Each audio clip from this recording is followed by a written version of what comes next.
Hi y'all, it's me Amanda, the Lazy Stitcher, and today I'm going to talk about the books I read in September. September was definitely a better reading month than August was. As you know, August didn't go so hot for me, but now that my kids are back in school, September was better. Not perfect, but better. So let's go ahead and talk about what I read. So I read 8 books. First book I read was Radiance by Grace Draven. This one is a fantasy romance novel. Really enjoyed it. So our 2 main characters are Brishan and Ildiko.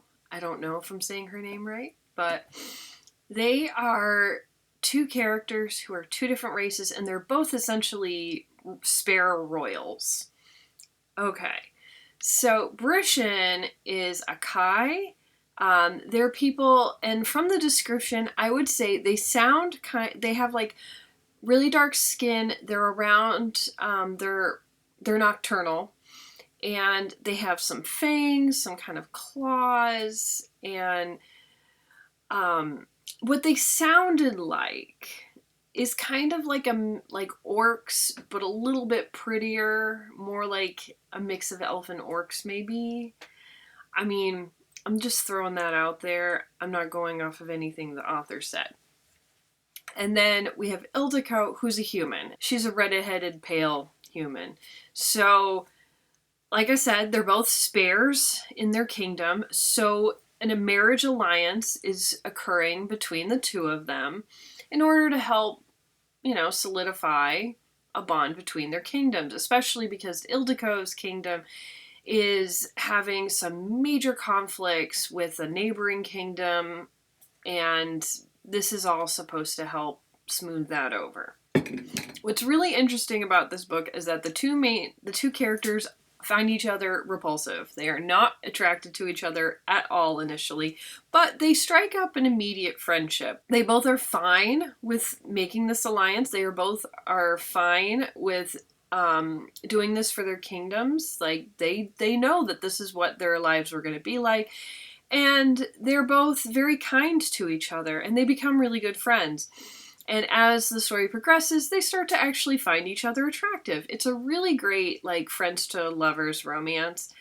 I loved this. I thought it was great. And it's a great, bond over time kind of a thing between the 2 of them.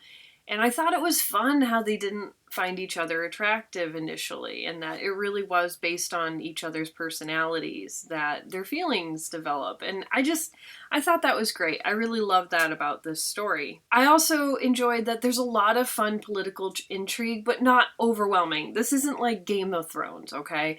It's not super intense. It's just the right amount, personally, for me, of political intrigue going on in these kingdoms, and a little bit of who can you trust, but not intense. It's a good amount of it. So thoroughly enjoyed it. I would highly recommend it if you're interested in fantasy romance. I gave it 4.5 stars. Next, I also I finished an audiobook. I finished The Big Six by Arthur Ransom. This is another book in the Swallows and Amazon series, which, if you've been watching, I've been reading these. They're books my husband absolutely loves and adores. Big Six is basically, it's focused on the characters Dick and Dorothea, who we've met before. And they're back at the river with Mrs. Bearable. And we're seeing some other characters we saw before, like Tom Dudgeon. And also the Death and Glories, which is Pete, Bill, and Joe, who I feel bad, but I don't remember their distinct personalities all that well. Basically, boats in the river have been getting tied off. People have been unmooring them and someone's been unmooring them and letting them drift in the night. And the Death and Glories kids are being blamed for this. Because unfortunately, it's always happening wherever they are. So, of course, people suspect it's them. Basically, this is happening, and eventually it turns into a little mystery detective-y, we gotta get clues and figure out what's going on and put all the pieces together kind of a story. It's not the best done one. This isn't one of the best books in the series. It's not terrible, but it's not It's ho-hum, in my opinion. I know that's not the nicest. It's my opinion. The thing about it is, it takes half of the book for the kids to finally suspect that someone might be framing them. And I just feel like that's way too much book for that, like, realization to take place. There's just way too much stuff, and a lot of it feels superfluous in order for us to finally get to the point where they're actually investigating. Now, when they actually start, like, oh, okay, let's get clues, I enjoyed that. I enjoyed all the little clue getting and all of that. That was enjoyable, but, like, up until then, it was just, like, painful how these kids were not understanding, like, maybe someone's setting us up. And eventually they start to get clues, and it's good planning. It's also extremely obvious who the culprit is. Extremely. Like, I figured out the moment the character showed up, I was like, oh, it's him. I also felt like it was a little underwhelming when they finally catch the culprit in the end. Like, it's not... Like, it's fine. I'm glad he got caught, but I want a little more oomph and drama with it. You know what I mean? Like, it just was a little bit like, oh, you got him. And I'm like, I just wanted it to be a little more dramatic. And I felt like they gathered all this evidence, but most of the evidence didn't really matter. The only piece of evidence that was like, there's only one piece of evidence that ended up mattering, and I didn't love that. Another thing to note about this book is they use a very, very offensive word, racial word in it near the end. I'm just noting this, like, I listened to it on an audiobook, right? If you're gonna listen to this with audiobook or you're gonna read it to your kids, I think it's just good to keep this in mind so you can have a talk before or after. It's up to you if you want to censor the word, or, you know, if you're 100% uncomfortable with reading this book because of that, I totally understand. But, you know, it was written a long time ago, and yeah, anyway, just heads up. I was just like, oh, when I was listening, because yikes. Anyway, 3.5 stars, you know, if you're really into this series. Then I read The Wonder Engine by T. Kingfisher. This is the second part of the duology. I think it's the Clock Tour Wars is what the duology is called. The first one is Clockwork Boys. It's just a continuation with our characters, Slate, Caliban, Brenner, Learned Endman, and Grimehug. And so now we've got our characters. They're in the city. They need to figure out how to, you know, they need to figure out where are these things being made? How are they being made? How do we take them down? And yeah, I loved it. The whole duology was great. I love the characters. T. Kingfisher does an amazing job with characters. They're all very vivid. They stand out. They all have little arcs. They are all interesting. I really enjoyed it. And I like this level of fantasy too. Sword Heart was like low stakes fantasy. This one is definitely higher stakes, but I wouldn't call it like high stakes. It's like mid stakes fantasy because we're dealing with like 2 cities at war. It's not as like extreme and intense as like, oh, the whole world's gonna end. And I liked that. I really enjoy it. I enjoy her writing style. I enjoy all her stories. I gave it 4.5 stars. Highly recommend. There's a great amount, like, there's a nice amount of romance too, but it's a little less romance heavy than, say, like Radiance. Just, it's thoroughly enjoyable. Now, finally, let's get on to some physical books. You've been sitting there watching them, right? So, for Book of the Month, I got Family Lore. So this one by Elizabeth Acevedo. Let's just hope. So this one is an interesting story. It takes place modern day. It's magical realism. And it does like a back and forth thing of going between the past and the present. And it's about a family. Big surprise. But it focuses entirely on the women in the family. There's 4 sisters and a brother. The brother is like barely in the book. And we get all of their different perspectives. We also get a couple of the daughters of these sisters. And it's magical realism, so a lot of them have like these abilities. Like Flora has the ability to know when someone's going to die. And Pastora can tell, she can see the truth in things. So she can tell when people are lying, things like that. One of the daughters has this thing about limes. I never quite understood that. And then the other daughter has, and you're gonna laugh, okay? Because like, and this is not a kid's book. She has like a magical alpha vagina or something. Okay. So this book, you know, a little odd in that sense. I don't have any strong feelings about it. Like, I thought the formatting was cool because basically when you're reading it, it is read in such a way that you occasionally get these interjections by Ona, who has the magical vagina. She's like done a bunch of interviews of different family members and she's putting them together as like a project. And so occasionally you have like her interrupting stories to give her thoughts here and there. And that's kind of how it's written. And usually the chapters start in the present and then you get some Ona thoughts and then you get like the characters going into a past story. And yeah, I don't know. I never felt like I really bonded with any of these characters, unfortunately. I can't tell you exactly why. I just never quite did. And like, I do think, I don't know. I just don't know how to explain or describe this book.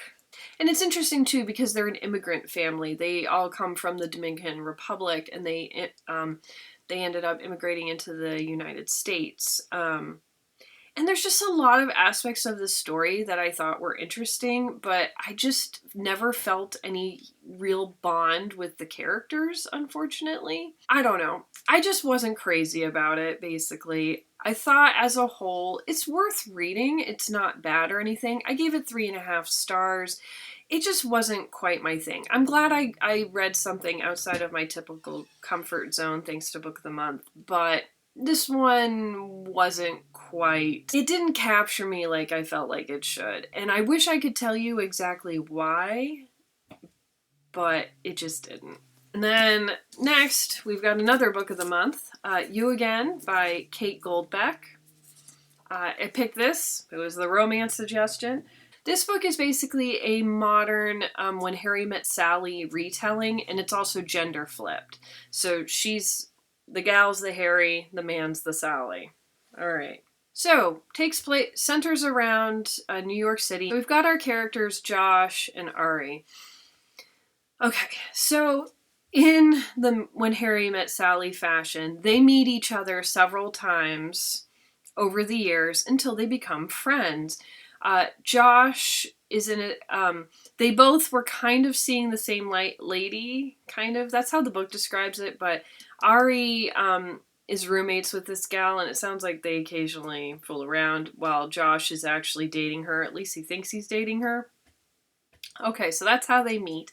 And then Josh tries taking over his dad's business. It fails. He's really depressed about that. While Ari marries a gal. It doesn't work out. It ends up being a sad, ugly divorce.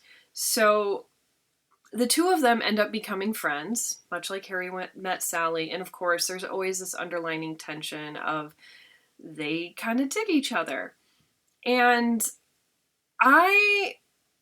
this book was really interesting for me because I honestly really enjoyed it for the most part. Like, there are things I liked, there are things I didn't like. It has its ups and downs. But, like, throughout the whole book, I never actually liked either one of these characters. You know, I think this is a lesson in... last month I read the month before I'd read Hello, Stranger. And I just didn't like Sadie, right? Like, I didn't like her. And I think this is a book that's a lesson in how to have an unlikable character, and yet I still enjoyed the story overall, which is funny. I was still like kind of rooting for them, even though they both were not great. I don't know. It just kind of worked.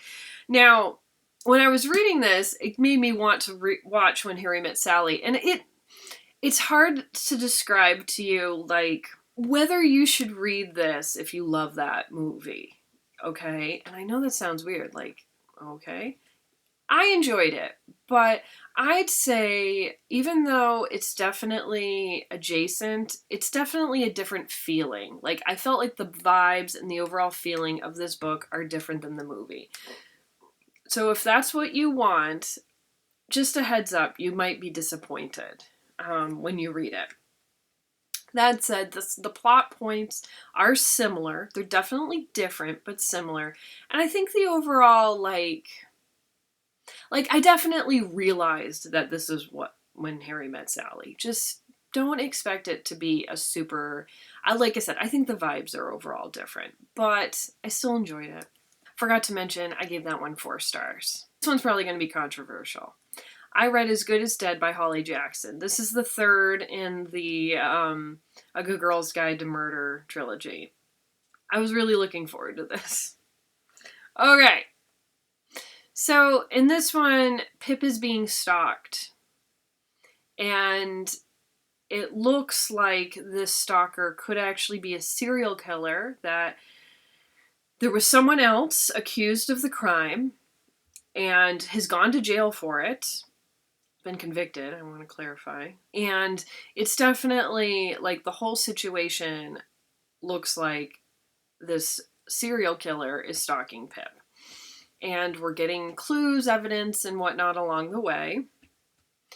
And okay, I can't tell you a ton of the plot because, you know, it's related to the first 2 books. And also, there's a lot I can't specifically talk about because it'll spoil the book.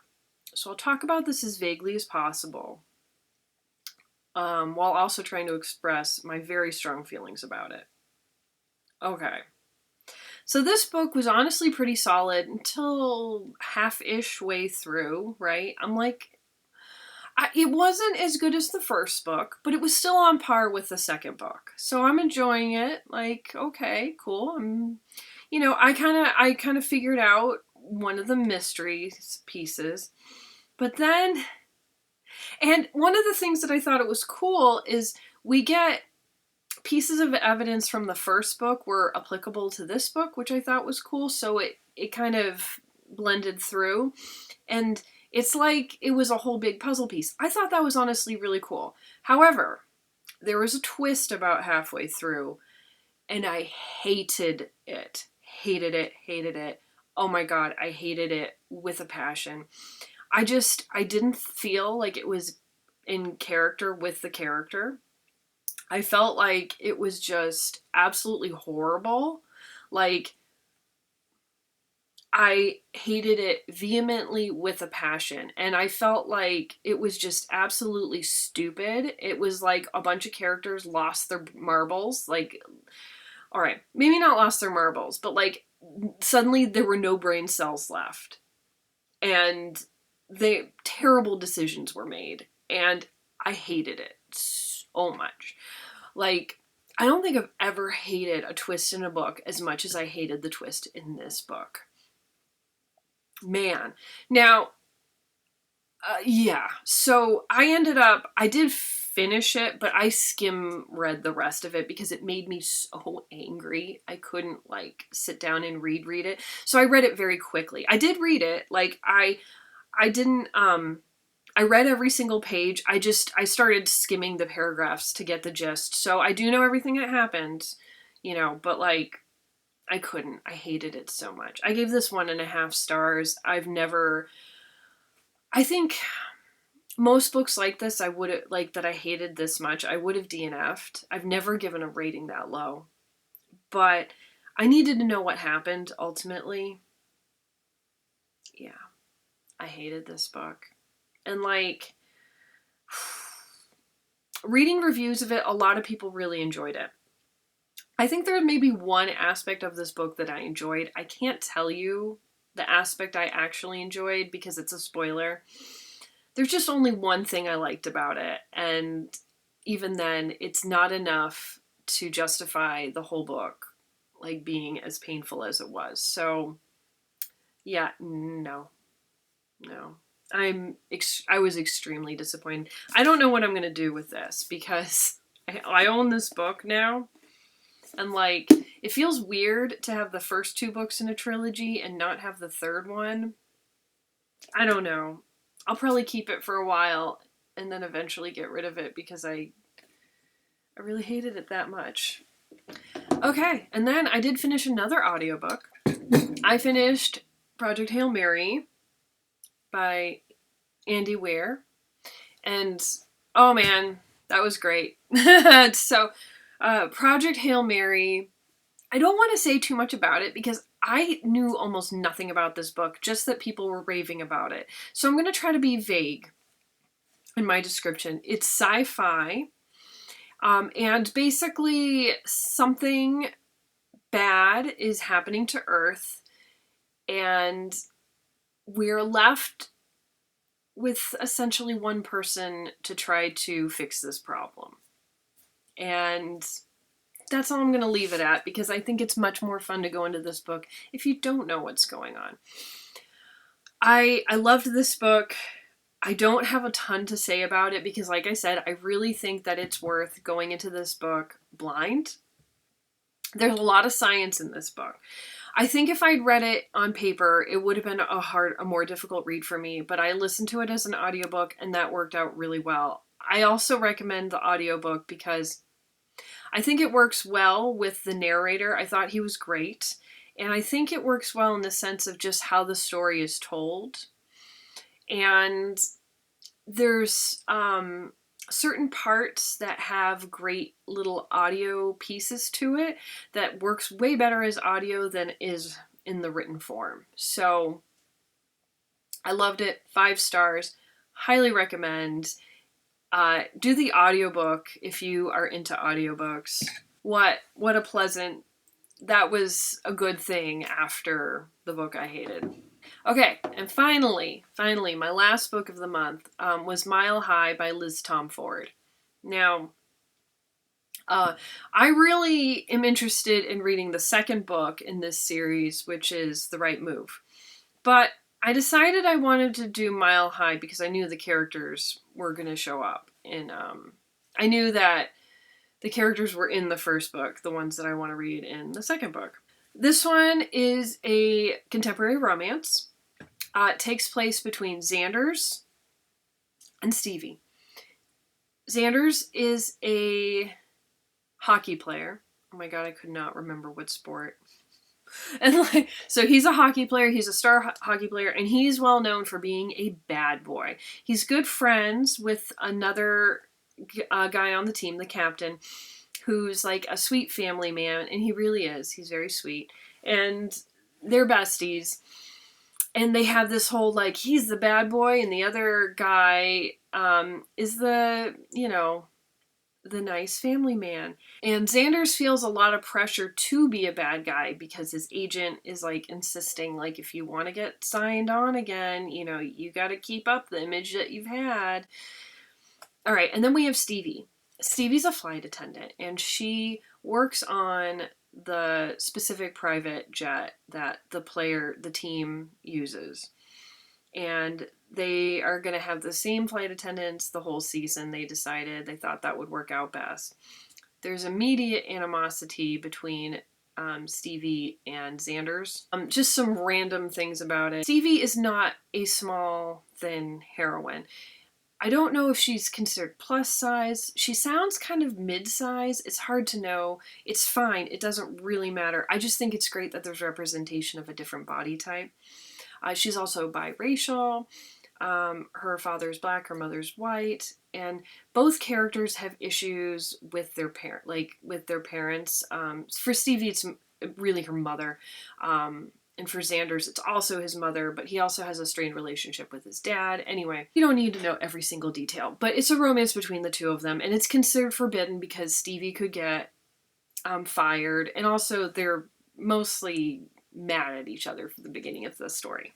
So there's a lot of stuff to like about this. I thought it was a solid romance. I gave it 4 stars. Now, I want to clarify, I thought it was really solid. It was really well done. It's just, it wasn't like my specific thing. This isn't something I would normally seek out, but that's fine. I'd heard good things regardless, so I decided I'm going to put myself out there and read it anyway. I thought the characters were really well developed. They had entire personalities. They had everything going for them, like, you know, friends' personalities. It was great. We get good mental health representation in this book, which I love, that Xander's actually sees a therapist on the regular. I thought that was wonderful. Stevie struggles with confidence and whatnot, low self-esteem. And we also get, you know, the complicated relationships with their families, which I thought was great. We have some found family in it, and we get the setup for the next book, which I thought was which I really enjoy as well. And of course, it's hot and steamy. And this one was like more steamy than I expected, so that was nice. All in all, a solid romance novel if you're into romance. Okay, that's finally it. That's all the books that I read this month. And I'd also like to add, if you actually watch through this whole thing, I'd love to see like a colorful leaf emoji.